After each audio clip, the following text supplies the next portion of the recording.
আজকে বাসন্তী পোলাও বানাচ্ছি বন্ধুরা। আর এখানে আমি দিয়ে দিয়েছি চাল, এটা গোবিন্দভোগের চাল। আমি একটু হলুদ দিয়ে ভিজিয়ে রেখেছিলাম, তারপরে কড়াই থেকে ঘি আর একটু গরম মশলা আর কাজু কিশমিশ ভালো করে ভেজে নিয়েছিলাম। নিয়ে আমি একটু চালটাকে ভেজে নিচ্ছি। দেখো কত সুন্দর হয়েছে, আর কিন্তু কোনো কড়ার গায়ে লাগেনি, দেখেছো? চালটা কিন্তু আমার খুব সুন্দর ভাজা হয়ে এসছে। এটা ফ্রাই করে নিলে কি হয়, পোলাওটা ভালো হয়, ঝুরঝুরে হয়। এইবারে আমি মাপ করে জল দিয়ে দেবো, তোমাদেরকে দেখাবো সম্পূর্ণ পুরো ভিডিওটা,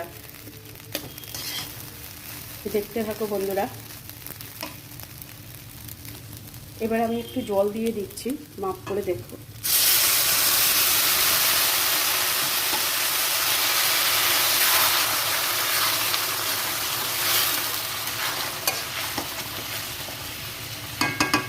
এবার একটু ঢেকে দেবো।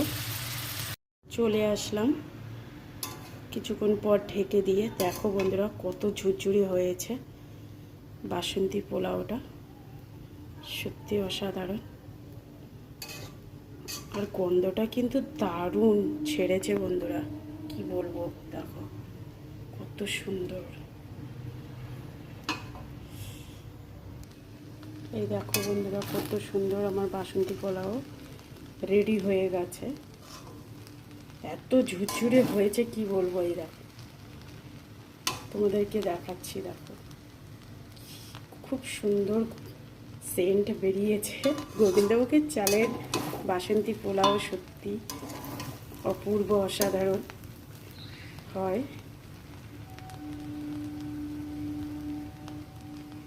ভিডিওটা কেমন লাগলো বন্ধুরা অবশ্যই কমেন্টে জানিও।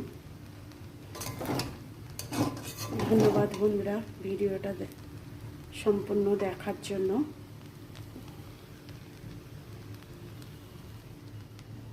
খুব সুন্দর ঝুরঝুরে হয়েছে দেখো।